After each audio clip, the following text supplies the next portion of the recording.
내가 한국에 거지라면 북한의 부자가 부럽지 않거든요. 북한에서 살 때부터도 나는 한국에 가서 노숙자가 될 망정 나 이 지옥 같은 땅을 뜰 거야. 최소한 그러면 내 자식들만은 좀 자유롭게 사람답게 살 수 있지 않겠냐 이런 생각이 있던 거예요. 동생이 평소에도 저랑 얘기하면 아버지가 간첩이 아닐까. 그러니까 동생한테 탈북을 하자라는 얘기를 하면 우리 동생은 저한테 화를 내는 거예요. 당에 충성하면 살아야지. 그런 반동 같은 소리 한다. 어쩌면 이상가족 될 뻔한 거죠. 우리 형은 생각이 있는 거야 없는 거야? 창고 같은 데로 날 끌고 들어갔더니 갑자기 돌아서 내려.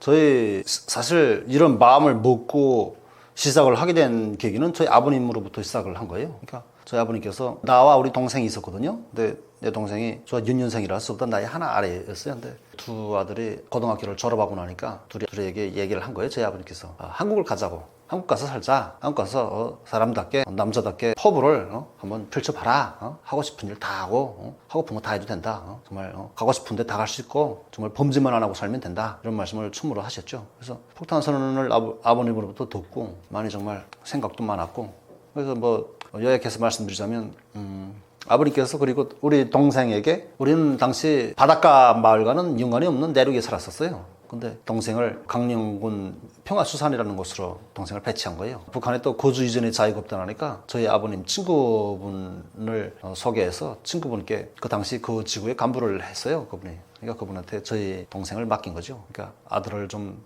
키워달라. 네가 좀 보호자가 돼서 내 아들 좀 키워달라. 이런 식으로 맡겨서 뱃일을 배우게 했죠. 아들에게 동생에게 저희 아버님은 은인자 중에서 당과 국가에 충성 다해라. 뭐 열을 벌였다면 마법을 국가에 바칠 망정 충성을 다해라. 그리고 편하지 않게 일을 잘하고 행동을 잘해라. 그러면서 상시적으로 잊지 말 건 탈북 루트를 파악하고 또 주위의 감시자들 한마디로 그 감시 감독하는 사람들과 관계를 밀접하게 잘 가지고 친하게 지내면서 사전 정찰을 다해서 완벽하게 준비를 해라. 먼저 뱃일을 먼저 배워라. 이렇게 해서 동생이 나가서 몇 년 뱃일을 배우면서 일을 해주고 있어. 몇 년 지나서 배를 집에서 어떤 그 목선을 사주셨죠. 배를 만들었거든요.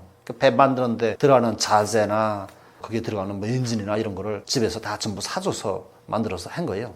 그래서 동생이 거기에 현지에서 잘 정착해서 살면서 사전 정찰을 하게 되었고 또 그 과정에 당시에 나는 광산에 나가서 금광업을 채광을 하면서 그렇게 묵고 살았죠. 북한에서는 기지라고 부르거든요. 우리나라는 회사 개념인데 거기서는 개인 사업자를 인정을 안 해주니까요. 그러니까 그런 기지를 운영하면서 그래서 수하의 직원이 한 35명 정도 있었어요. 그러니까 이런 식으로 돈을 벌고 먹고 산 거죠. 그러니까 당에 산학금을 바치는 형태로 하면서 먹고 산 거예요. 그러다가 그러는 과정에 집안 가정일이라서 제가 다 말씀드릴 수는 없지만 아무튼 아버님께서 돌아가셨어요. 제 아버님께서 뇌출혈로 돌아가셨고 아버님 돌아가시고 나고 제가 하던 사업은 또 망했죠. 망하고 뭐 당에서 솔직히 노동력 착취죄에 걸린 거예요. 그렇게 해가지고 그 35명을 데리고 일을 했다는 그 뭐 자본주의 성격이다 뭐 이런 인해 가지고 하던 그 자산 다 몰수되고 그 광업보육 다 뺏겼죠. 그리고 또 뭐 다시 한번 재도전 해보느라고 빚도 좀 지고 좀 하다가서 또 망해가지고 빚더미에 올라앉았어요. 솔직히. 그래서 저도 고생을 좀 했죠. 그러니까 이 와중에 우리 동생은 집에서 부모님이 사준 그 배로 돈을 벌고요. 그 와중에 아버님이 그 상황을 알아버려 가지고 스트레스 받아 가지고 엄청 구타도 하고 아들한테 그러면서 아버님께 충격을 많이 받으셔가지고 술로 사시다가 돌아가셨거든요. 아버님께서는. 우리 동생은 아버님은 항상 말씀하시길 여기서 북한에서 결혼하지 마라 이런 말씀을 항상 말씀하셨거든요. 근데 당시에 우리 동생은 뭐 부모님들과 떨어져서 생활을 하다 나니까 부모의 통제 없이 살다 나니까 현지의 여자와 만나서 결혼돼 또 자녀도 빨리 봐가지고 애들이 커요. 그래서 뭐 지금 현재 한국 나이로 8살, 6살 이렇게 먹거든요. 근데 이런 상황에서 나는 뭐 금광업이 망해가지고 또 방황을 하고 있는 상황이었고 그 와중에 아버님이 돌아가셨고 아무튼 쭉 돌아오면 저도 이런 고생을 하고 시행착오를 겪으면서 아버님께서 굳이 탈북을 해야 한다는 그런 말씀을 하실 때는 그래서 그럼 나도 뭐 TV에서나 TV 속에서 보던 그 세상에 가서 나도 살 수 있겠네 하는 그런 좋다는 그런 감정은 있었지만은 뭐 동생이 그 일을 맡아나니까 솔직히 저 동생이 제대로 일을 안 할 것 같은 그런 이감이 들었던 거예요. 그러니까 동생이 평소에도 저랑 얘기하면 아버지가 간첩이 아닐까 이런 얘기를 평소에 하는 걸 많이 봤었으니까 우리 동생이 제대로 일을 할까 이런 생각이 들었던 거죠. 근데 실질적으로 설마가 현실로 되고 만 게 우리 동생은 좀 다른 게 외국 학원을 다녔어요. 동생이. 우리 동생이 우리 때 공부를 잘했거든요. 6년이라는 기간 동안을 외국 학원을 다니면서 거의 뭐 국가에 바쳐진 몸이고 거기서 당에서 주는 세뇌되고 그 교육을 받으면서 사람이 사고가 세뇌돼 버린 거예요. 그러면서 당에 충성하면서 살아야 되는 그런 이유만을 생각했고 현재는 아버지가 뭐 용돈 주고 생활비 줘서 먹고 사는 건 사실인데 아버지가 의문이 있다, 이상하다, 우리 아버지가 간첩인 것 같다라는 생각은 가졌지만 딱히 고다지는 안 하고 산 거예요. 그러다가 아버님께는 준비하고 있습니다, 계획하고 있습니다, 이런 얘기 거짓 보고 계속 했고, 또 아버지는 여기서 결혼하지 말라는 목적이 뭐냐면 결혼을 하면은 가족이 생기는데 그럼 책임져야 될 몫이 많아지지 않냐, 그럼 탈북이 더 어려워진다, 그러니까 이제 네가 타이밍이 맞게끔 끝나서 아버지 준비됐습니다 하면 아버지, 엄마, 형, 너 이렇게 네 식구만 우리 나가자, 돈 많으면 걱정할 게 없다, 남조선에도 이쁜 아가씨들 많으니까 거기 가서 결혼해, 아버님이 이렇게 항상 말씀하셨고요. 저희 아버지는 북한에서 골동품 사업을 하시고 금 판매업도 하시고 좀 이렇게 자본주의를 좀 하셨어요. 그래서 북한에서는 소위 돈주라고 불렸고요, 우리나라의 부자 같은 개념인데 아무튼 동국증 없이 살았던 거죠. 그러니까 이런 상황이었는데 아버지의 말씀을 제대로 받들지 않고 동상이몽을 한 결과인 거예요. 아무튼 그래서 저희 아버님은 신경전으로 고민하시다가 뇌출혈로 돌아가셨고, 그 와중에 나도 탈북을 빨리 신속하게 다 고쳐야지 안 되겠다. 그러니까 동생한테 어떤 얘기를 내가 탈북을 하자라는 얘기를 하면 우리 동생은 저한테 화를 내는 거예요. 당연히 충성하면 살아야지, 그런 반동 같은 소리 한다, 한마디로 고위부에 신고해서 정말 뭐 감옥 신세 지기 싫으면 뭐 입 다물고 살아라, 이런 식으로 나한테 얘기도 했고, 그래서 그럴 때마다 좀 섬찟 놀라기도 했고, 내 동생이 이념이 다른 사람이구나 하는 걸 느꼈죠. 그러는 과정에 나도 이 탈북을 하기 위해서 뭔가 획기적인 준비를 해야겠다라는 생각을 가져서 그 강령군으로 거주 이전하는 게 어렵거든요. 그래서 거주하는데 아무튼 많은 대물도 들였고, 또한 현지의 여자와 결혼을 하는 조건으로 거주가 가능하거든요. 뭐 현지 여자와 뭐 거진 약혼식도 했댔어요. 그러면서 거기로 거주를 옮겼고요. 그러면서 또 운명처럼 또 지금의 제 아내를 또 만났어요, 북한에서. 솔직히 북한에서 뭐 결혼할 마음은 추워도 없었고, 뭐 연애는 많이 했지만 연애를 하면서도 이 사람을 평생 내 같이 할 사람이다, 이런 생각을 가져본 적은 한 번도 없었어요. 근데 아무튼 운명처럼 이 사람을 만났는데 이 사람과는 꼭 해줄 수가 없는 거예요. 이 사람과 함께 해야 되다는 그런 생각이 불같이 들었고요. 그래서 아무튼 근데 탈북을 하려고 마음먹은 최종적인 동기부여가 되기도 했어요, 그 사람 때문에. 이 사람을 만났는데 이 사람의 출신 성분이 북한의 농장원이었거든요. 그러니까 북한에는 그 계급사회라서 농장원 신분이 있고 노동자 신분이 있어요. 근데 저는 노동자 신분이었고 우리 아내는 농장원 신분이었어요. 그러니까 아내하고 이제 그런 사람하고 결혼을 하면 똑같이 농장원으로 몰라가는 거예요. 같이 신분이 떨어지고 마는 거예요, 하층 계급으로. 그러니까 이런 상황을 만회하기 위해서 아내 신분 세탁을 한 이후에 결혼식도 하고 혼인신고도 할 마음이었던 거예요. 그러니까 그 와중에 부모님들은 또 출신이 다른 데로부터 살지 못하게 저희 엄마가 엄청 반대를 했고요. 그러다 나니까 엄마의 그 두 살을 못 이겨서 집에서 가출해가지고 이렇게 동거로 우리 집사람과 우리 와이프와 함께 동거로 사실혼 생활로 3년을 살았어요. 살면서 아내 신분 세탁이 거의 반려돼가고 있는 상태였죠. 근데 22년에 김정은의 방침이 떨어졌는데 사실혼 관계로 살아가는 사람들을 처벌하라는 그런 방침이었어요. 근데 그 내용이 좀 디테일하게 들어가면 이렇게 1년을 사실혼 생활을 살았으면 1년을 교화 보내라는 거예요. 3년을 살았으면 3년을 교화 보내라는 거죠. 그러니까 이게 그런 처벌을 받게 된 상황에서 일단은 뇌물로 그 자리에는 순간적인 범인을 했는데 앞으로가 문제더라고요. 그래서 빨리 탈북을 타고 치겠다라는 그런 목적이 돼가지고 직업 옮기고 그다음에 배를 살려고 수소문을 하고 있던 상황인데 우리 동생이 눈치를 챈 거예요. 그러니까 이 형이 무엇 때문에 육지에서 잘 먹고 잘 사는 사람이 뭐가 모자라서 바닷가로 나오려고 하는가, 이런 생각을 가진 거죠. 그러니까 기본적으로 코로나 기간이잖아요. 코로나 기간에 북한에서는 어업 활동을 시키지 않아서 바닷가에 출입을 못했거든요. 근데 그런 상황에서 배를 살려고 하니까 이거는 무슨 법적으로 바닷가로 나오려고 하냐, 이런 생각이 든 거죠. 돈도 못 버는데. 그러니까 나한테 따지고 들더라고요. 그러니까 거기에 2022년 추석날 밤이었어요. 아버님 산소에 왔다가 나랑 마주 앉아서 밤새도록 그냥 술상 펴놓고 술 먹으면서 저랑 말다툼을 엄청나게 한 거예요, 밤새도록. 그러면서 그 다음날까지 말이 이어졌어요. 근데 이게 말이 길어지면 사람이 실수하는 법이에요. 그러니까 술 많이 먹고 술에 좀 취해가지고 내가 화가 나니까 인정을 해버린 거죠. 그냥 나 무슨 가려고 그런다 임마, 어쩔 거야, 이렇게 된 거예요. 그러니까 동생하고 그 자리에서 정말 다툼을 또 했죠. 내가 이런 사람을 형이라고 믿고 내가 하면서 성을 내더라고요. 뭐 나도 할 소리가 있잖아요. 야 임마, 너 때문에 아버지가 돌아갔다고 이렇게 얘기하니까 인정하려고 안 하더라고요. 제 멱살을 쥐고 막 큰 소리를 치고 엄청 다퉜죠. 아무튼 그러다가 정당에는 의기투합이 된 거예요. 궁금한 거죠. 그러니까 나는 내 아내와 함께하기 위해서 당장 거기 현지에 있으면은 사실혼 관계로 3년 살았다는 데로부터 교화를 3년 가야 되는데 이 상황을 회피하기 위해서 찾았던 방법이 탈북을 들어가 의기투합이 돼가지고 그때 계획 분담을 몫을 나눈 거죠. 배가 3년 동안 방치돼 있다니까 많이 쓰고 엔진을 못 쓰게 됐다. 근데 나는 내 있는 힘을 전부 다 거기다 투자해서 만들었던 배라서 자금이 없다. 먹고 살기도 빡빡한 형편이다. 그러니까 이 배를 살려서 가야 되는데 큰 배를 살리면은 그만큼 들어가는 돈도 많이 투자될 것이고, 또한 배가 선체가 크면은 레이더에 잘 감시된다. 그러니까 식별 불가능할 수 있게끔 선체가 작은 배로 하자. 그러니까 예전에 아버지가 사줬던 5톤급 목선 낡은 배를 수리하자. 수리해서 엔진도 사서 새 엔진을 올려야 한다. 속도도 보장해야 되니까 엔진도 큰 엔진을 사서 올려야 된다. 근데 이 자금이 없다. 그러니까 형이 경제적으로 분담해라. 그리고 만날 때마다 제가 동생한테 몇백만 원씩 줬어요. 그냥 그걸 주면 북한 돈으로 몇백만 원, 어떨 땐 달러로 뭐 몇백 달러 이렇게 주고 했죠. 그럼 동생이 그 돈을 받아가지고 가서 그 배 수리에 필요한 자재들을 사다 가서 배 수리를 하고 엔진을 바꾸고 이런 과정을 한 거예요. 하면서 그다음에 우리 동생은 현지에서 배 수리 및 루트를 파악하고 이미 전에 루트는 파악된 상태인 거예요. 그러니까 탈북을 딱히 실행에 옮기지 않았을 뿐이지 그 현지에서 오랫동안 살았으니까 루트는 다 파악이 된 상태이니까 배만 수리하면 된다는 거죠. 그러니까 아무튼 그렇지만은 그 치안 상태를 더 살펴라 이렇게 돼가지고 서로가 각자가 분담해서 일을 맡아 수행한 거죠. 그렇게 해서 쭉 해오면서 기본적으로 계획적으로 딱 마음 먹고서 일을 시작해서부터 끝나는 데까지 6개월 걸린 셈이에요. 그러니까 6개월 만에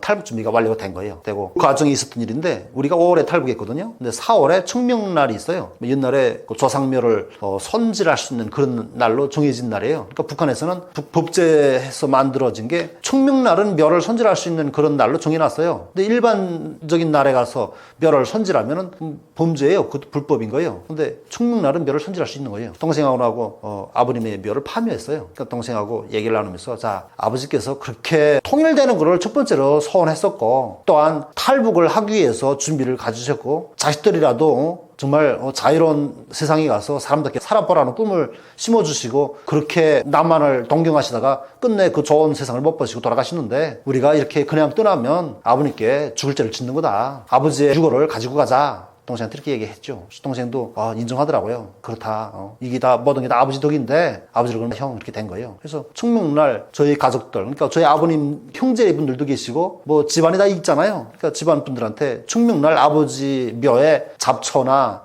나무 뿌리 같은 걸 제거합니다. 라는 얘기를 한 거예요. 그러니까 이게 묘를 만든 지 10년 정도 지난 묘니까 여기에 잔디도 다 무성하게 나오고 오래된 묘는 새로 한 묘하고 다르잖아요. 그러니까 말을 한 거예요. 말을 하고 묘 손질을 해서 묘에 있는 뼈를 제가 들어가서 뼈를 다 골라냈어요. 뼈를 다 골라내고 묘는 봉부는 본래대로 해놓은 거예요. 그러니까 이게 그냥 혼묘인 거죠. 그렇게 해놓고서 아버지 뼈를 가지고 와서 연료를 뿌려가지고서 태운 거예요. 태워가지고서 유골을 제가 집에 보관하고 있고 그리고 우리 동생은 현지에 나가서 지금 탈북해볼 만한 적합한 날짜를 고르고 있는 거예요. 그러니까 현재 그게 한마디로 경비대나 감시 감독을 하는 뭐 경찰관들이나 이런 사람들을 평소에 인간적인 관계를 잘 가지면서 돈 좀 주고 뒷돈 좀 주고 매수를 해놓은 거죠. 그래서 우리가 아무 때고 이제 작업 나오면 불법 작업을 하러 나간다 이런 이야기를 평소에 해놓은 거예요. 그리고 나서 나는 나대로 이쪽에서 우리 동생이 필요한 작업은 항상 보장을 하고 있는 상태이고 내가 항상 했던 게 뭐냐면 한국 날씨를 계속 들은 거예요. 그러니까 우리 동생은 거기에 감시사가 너무 많으니까 그 현지에서 우리 동생은 그 한국 TV나 이런 걸 못 봤어요. 못 보고 제가 항상 한국 TV도 봤고 또 한국 TV를 볼 수 없는 적합치 않은 그런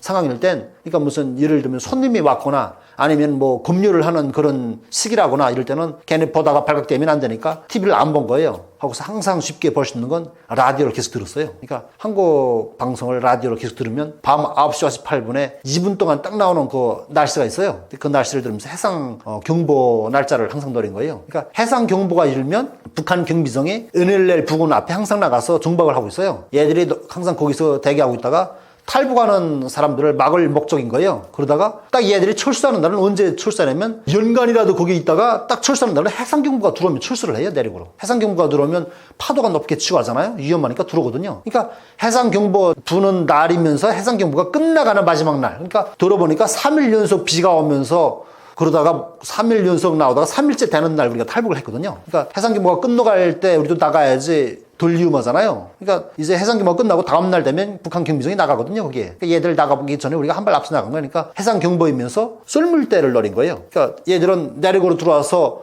대기하고 부둣가에 대기하고 있는데 쏠물대 물이 빠지잖아요. 물이 빠지면은 물이 다 나가버리면 이 상태에서는 배가 바닥에 닿아버리는 상태에서 설사 우리가 추격을 보더라도 추격할 배가 없는 상황이잖아요. 이걸 노린 거죠. 그러니까 쏠물 타이밍을 노렸고 그렇게 해서 이날이 5월 6일 날이에요. 5월 6일 날 뭐 우리 와이프, 우리 엄마, 저 그러니까 내가 엄마하고 와이프는 제가 설득했고요. 그리고 우리 동생은 동생의 가족은 동생이 설득한 거예요. 근데 우리 동생은 현장에서 그 동네 다 같이 살고 있었거든요. 그래서 그렇게 해서 온 집안이 다 나온 거예요. 그러니까 9식구가 함께 배에 타서 2시간 만에 한국에 왔죠. 연평도로 들어왔거든요. 밤 10시에 떠나서 공시에 들어온 셈이죠. 그러니까 5월 7일 공시에 왔죠.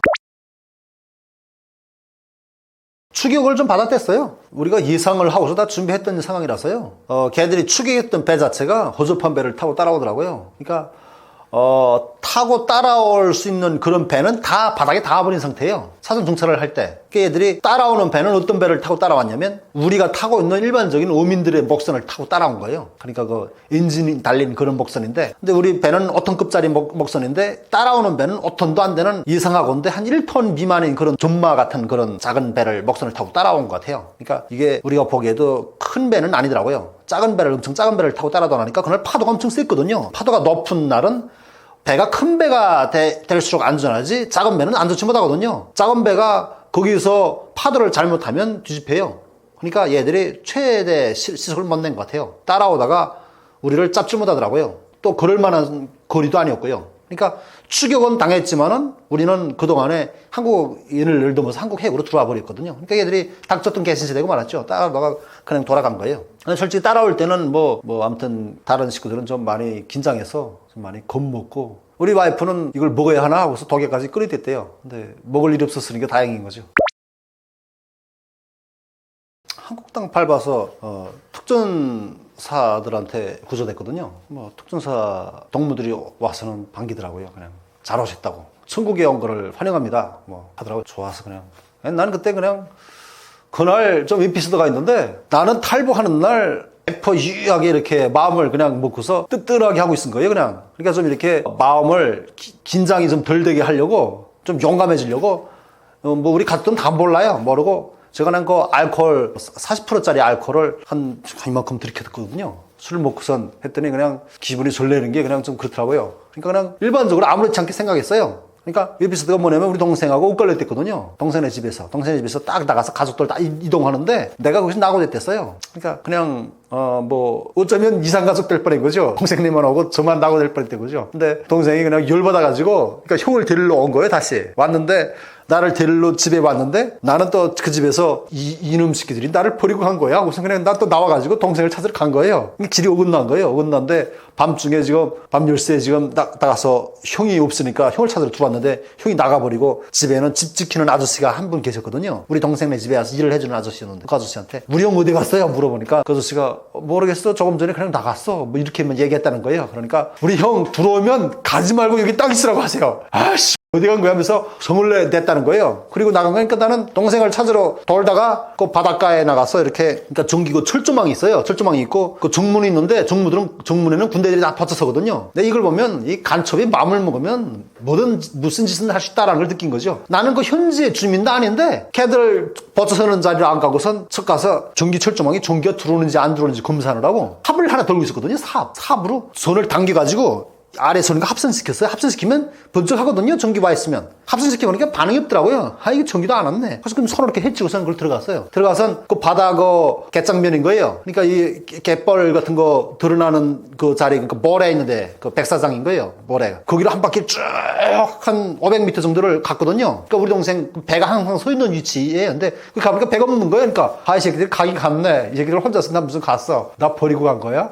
그래서 그냥 좀 갑자기 열받더라고요. 열받다가서 가갔으면 가래. 잘 먹고 잘 살아라 이 새끼야. 그래서 그냥 돌아서 왔어요. 그러니까 이제 난 끝나고는 생각했거든요. 그래서 왔은 이제는 가서 아직까지는 탈북한 걸 모를 거니까 가서 오늘 밤은 아무튼 잠 자고 알람 맞췄다가 새벽에 일어나서 택시나 타고 난 집으로 올라간다. 그러니까 우리가 살던 집은 거기가 아니니까, 그 바닷가 동네가 아니니까 집에 가서 아무튼 내가 먹고 살 수 있는 준비, 기본적으로 먹고 살 수 있는 식량이나 좀 챙겨가지고, 일단은 내가 시내에 있으면 붙잡힌다. 그러니까 산골로 들어갈 거야. 산골 들어가서 내가 산골에서 산에 들어가서 좀 자연인으로 한동안 좀 살다 보면 우리가 없어진 거 알 것이고, 현장 요해했는데 배까지 없어진 거 알면 온 가족이 탈북했을 걸로 생각할 거야. 그러면 탈북한 걸로 알고서 더 이상 추기 대자 잡을 수가 없는 상황이 오니까 좀 해야 될 거야. 안정되면 그때 내려와서, 엄청 거리가 가깝거든요. 거기가 15km밖에 안 돼요. 거리가. 그러니까 거기 와서 썰물 타이밍에 그냥 이렇게 구명조끼 같은 거나 하나 입고서 헤엄쳐서 건너간다. 이런 생각을 가진 거예요. 그러니까 이런 계획을 툭툭 잡고선 혼자서 상상을 하면서 동생네 집으로 다시 걸음을 옮기고 있는데, 그게 들어오니까 그 아저씨가 어디 가셨댔어요? 동생분이 형을 그렇게 막 찾아다니고 계시던데 어디 가셨댔어요? 그러니까 이 아저씨는 지금 불법 조업하러 나가는 걸로 알고 있는 상황이에요. 어디 가셨댔어요? 동생이 왔댔다고요? 너 속으로는 이놈들이 그냥 혼자서 남자를 간 걸로 알고 있는데 나를 데리러 왔댔나? 그럼 뭐야? 그럼 안 갔다는 거야? 이상하네. 그래서 어떻게 하라는 거니까 어디 가지 마시고 여기 있으래요. 그래서 그래요? 나 여기 있다가 붙잡히는 거 아니야? 그래서 아무튼 잠깐 기다리고 있었어요. 아무튼 한 30분 있었나? 그러니까 그때가 한 9시쯤에 나갔댔거든요. 처음에는. 근데 그러다 한 10시 거의 다 돼가지고 그러니까 TV를 보고 있었어요. TV를 보다가 TV에서 무슨 풍자극 같은 걸 보면서 코미디 같은 게 나오니까 웃겨서 내가 배꼽 잡고 막 웃음이 막 그러니까 동생이 왔대요. 처음에 와가지고 이 형이 있는지 또 보려고 그러니까 계속 찾아다니면 이상하니까 그 아저씨도 의심을 할 것 같으니까 좀 와서는 야 이거 형이 하니까 신발을 벗긴 싫고 하니까 이렇게 창문으로 이렇게 와서 커튼 가리는데 짬으로 이렇게 들여다봤대요. 보니까 형이라는 작자가 TV를 보면서 배꼽 잡고 웃고 있더라는 거예요. 그러니까 우리 형은 생각이 있는 거야 없는 거야 막 너무 화가 나서 막 쥐어받고 싶더라는 거예요. 그러니까 그냥 와선 방문을 벌컥 열더니 거기서 뭘 하고 있는 거야 하면서 나한테 송을 버릇내더라고요. 그래서 내가 의아한 표정을 보면서 인마 왜 이렇게 짜증이야 근데 빨리 당장 나와 이러는 거예요. 그래서 그럼 나간 거죠. 나갔더니 그냥 그 아저씨가 안 들리는 거의 밖으로 나오니까 창고 같은 데로 날 끌고 들어갔더니 갑자기 돌아서더니 그냥 내 이 멱살을 확 붙잡아요. 그냥 붙잡더니 형 때문에 그냥 정신 좀 차려 무슨 생각하는 거야 하면서 나한테 짜증을 내더라고요. 그래서 인마 성질이야 인마 이거 놔 하면서 그냥 녹상 그냥 톡톡 나왔죠. 동생 같이 갔죠. 그러니까 동생이 지금 가족들 지금 데려다가 보리밭에 숨겨놨더라고요. 가족들이 거기다 노심초사해서 쭈그리고 앉아들 있더라고요. 그래서 내가 오니까 그냥 다들 그냥 날 째려보면서 마치 너 때문에 우리가 고생하고 있는 거 이런 표정을 다 짓는 거예요. 그래서 그냥 왜들 그래 이거 하니까 지금 좀 약간 좀 술 먹고 하니까 이 사람이 배짱이 생겨서 걱정이 없더라고요. 만만되더라고 그렇게 되더라고요. 우선 애들을 자루에 담은 거예요. 그러니까 거기서 비무장지대를 건너온 거예요. 지뢰원을 건너와야 되는 그런 위치예요. 그러니까 애들을 자루에 다 담은 거예요. 우리 동생네 애들인 거예요. 동생네 그 애들 조카 애들이 그때 6살 4살 이렇게 먹었댔거든요. 담아서 작아내는 우리 동생이 미고 큰 애는 내가 미고 거기서 왔죠. 애들이 신기하게 이상하게 나는 이 하나님이 마법을 썼다고 나는 생각해요. 솔직히 우연 같지 않거든요. 애들이 그렇게 신기하게 마취에도 안 먹고 있는데 애들이 가만히 있는 거예요. 자루에 들어가서는 아무 소리 안 내고 인기척 안 내고. 그러니까 그 지뢰원의 그 오솔길을 타고서 넘어왔죠. 넘어서 배를 타고 그리고선 넘어온 거예요. 넘어오면서도 아무튼 그렇게 왔지만은 추격을 받고 있을 때 당시에도 그렇게 겁을 먹지는 않았댔어요. 난 그냥 그렇게 겁을 먹지는 않았던데 다른 식구들은 굉장히 겁을 먹고서 아무튼 엄청 그러고 있더라고요. 근데 이 한국에 딱 와서 여기 와서 한국 특전사들한테 구조되고 나니까 엄청나게 졸리더라고요. 그냥. 그러니까 이게 제가 탈북하는 준비를 하면서 북한에서 그 신경전을 쓰면서 아무튼 6개월 그 기간 동안에 내 몸무게가 도무지 불어나지 않는데 17kg가 감량되더라고요. 17kg가 그냥 확 줄었어요. 그냥. 내가 좀 마른 체격인데도 이보다 더 말라댔거든요. 엄청. 17kg가 줄어가지고선 도무지 살이 찌질 않는 거예요. 잠을 잘 수가 없고 깊은 잠에 들 수가 없고 그렇게 엄청 피곤하고 그랬던 거예요. 그러니까 아무튼 한국에 와서 조사 기간에 조사를 받아야 되는데 내가 잠을 계속 자는 바람에 조사관님들이 엄청 고생하셨죠. 아무튼 제가 그냥 거의 한 달 정도를 계속 잔 것 같아요. 근데 조사를 받긴 받았지만은 하는 동 마는 동 그러면서 그냥 연속 잔 거예요. 그냥 너무 잠을 자도 피로가 도무지 풀리지 않더라고요. 솔직히 국정원에서 그렇게 술이 먹고 싶은데 술 좀 달라니까 규정 맞지 않다고 술 안 주시더라고요. 솔직히 조사관님들이 좀 미웠던 점은 좀 술을 안 줘서 좀 제일 미웠댔어요. 미웠는데 대신에 그게 또 복이 된 게 조사 기간에서 3개월, 하나원 기간에서 3개월 있는 동안에 제가 술, 담배를 다 끊었거든요. 나는 북한의 부자가, 그러니까 내가 한국에 예를 들어서 내가 한국에 거지라면 북한의 부자가 부럽지 않거든요. 그러니까 북한에서 살 때부터도 나는 한국에 가서 노숙자가 될 망정, 나 이 지옥 같은 땅을 뜰 거야.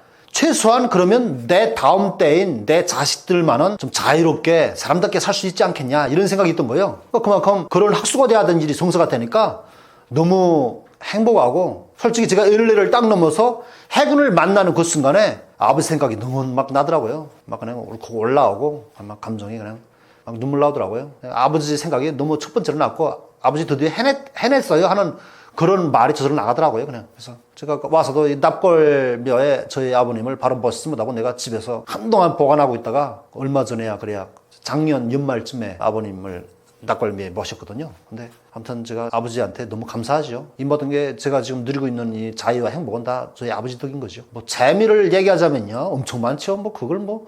그러고 보니까 내 재미를 매번 적어놓지 못하는 게 좀 안쓰럽네요. 그럼 바로 생각나서 말씀드릴 수 있어요. 그냥 매일같이 느끼고 있는 게 재미고 행복이죠. 제가 한국에 와서 당시 우리 와이프가 임신 6개월째 될 때 그 배를 타고 넘어왔거든요. 그러니까 여기 한국에 와서 하나원에서 첫째 아기가 출산한 거예요. 그리고서 이게 정착을 했지만은 나도 먹고 살기 위해서 생업을 하고 일을 하면서 좀 힘든 부분도 있긴 하지만 그래도 집에 들어오면 아기를 보면 양육을 할 때도 물론 뭐 피곤한 점도 있는데 그럼에도 자녀를 양육하면서 느끼는 그 사소한 행복감이 일반적이지만은 북한에서 느낄 수 없는 그런 감정이거든요. 너무 행복하고 너무 감사하더라고요, 그게. 요즘은 아니에요. 아니, 그러니까 예전에는 북한에 있을 때는 그러니까 내가 할 수 있는 최선의 방법이라면 즐길 거리가 이 한국 TV 보면서 K-팝 뭐 가수들의 이런 뭐 공연이나 이런 걸 볼 때 엄청 좋고 이게 행복감이었는데 여기 오니까 그 정도야 뭐 그냥. 근데 지금은 여기 한국에서는 TV를 볼 일이 거의 없어요. 하고 그렇게 또 그게 신경이 안 가죠 뭐. 그때는 어제 거기에만 신경 가고 그게 좋았는데 지금은 솔직히 별로더라고요.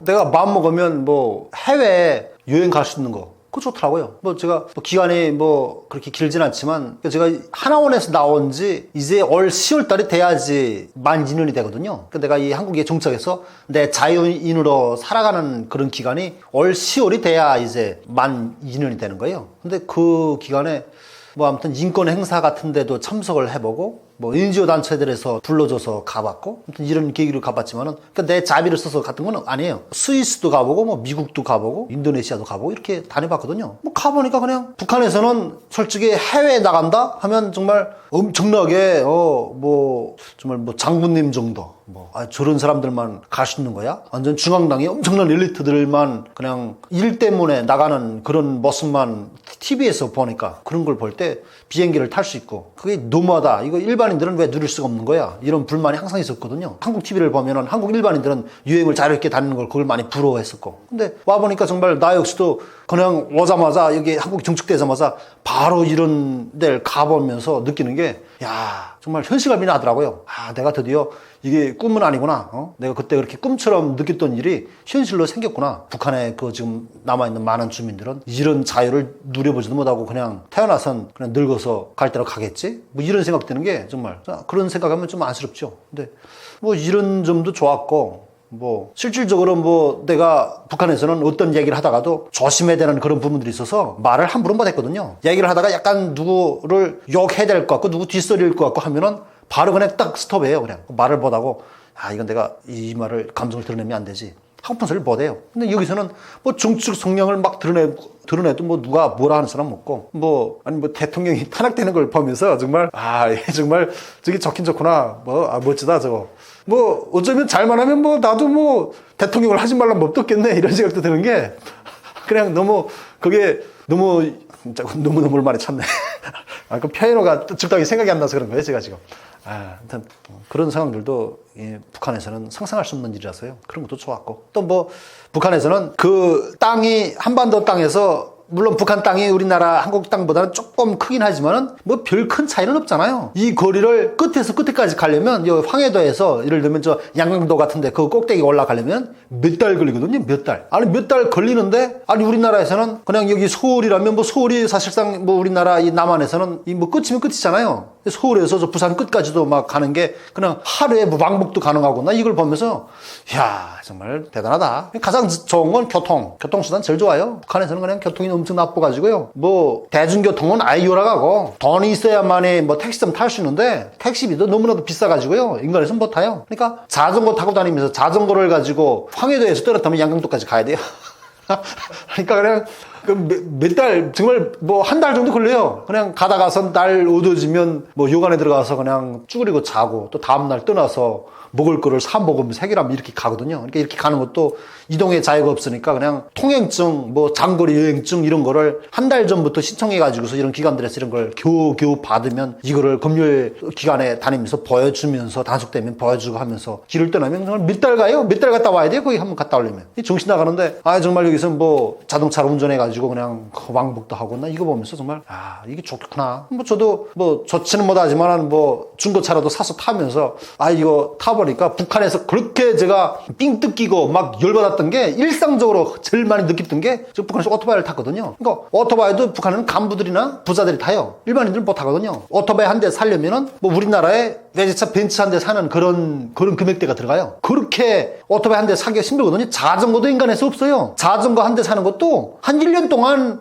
빡세게 먹고 살면서 저축하듯이 조금씩 1년 동안 모아야 자전거 한 대 사지 인간에서 못 사요. 근데 오토바이를 사려면은 오토바이는 거기서 한 20년 정도 모아야 살 수 있는 정도예요. 마치 우리나라 외제차 사는 그런 기분이에요. 그 정도로. 근데 이 오토바이를 타는 것 자체가 오토바이 번호판이라든 게 자동차 번호판 성격을 띠거든요, 북한에서. 그러니까 이거를 등록을 안 해서요. 그러니까 국가에서 개인 재산으로 인정을 안 해주거든요. 그러니까 국가 재산만으로 등록이 돼야 돼요. 그러니까 내가 오토바이를 타려면 오토바이를 사서 이 등록하는 이 면허증이나 이 등록 번호판 자체를 기관 명의로 등록을 해야 돼요. 기관 명의로 등록을 하고 내가 이걸 타고 다니면서 기관의 업무용으로 내가 타고 다니는 그런 운수기재로 금리를 맞거든요. 근데 그것도 가능치 않은 게 그렇게 되려면 기관에서 오늘 무슨 업무 때문에 이 김민혁이에게 오토바이를 대여해줬다라는 그런 승인한 그런 공인 받은 게 있어야 되거든요. 근데 그게 말 자체가 안 되니까 형식적인 번호판은 기관 번호판을 달고 다니면서 타지만은 단속되면은 뇌물을 줄 수밖에 없어요. 그러니까 단속하면 그냥 뇌물, 단속되면 뇌물. 그러니까 그냥 북한에는 공식적으로 세워져 있는 검문소는 30km당 하나씩 있어요. 보위부 초소라고 있거든요. 얘들은 공식적으로 돼 있는 거고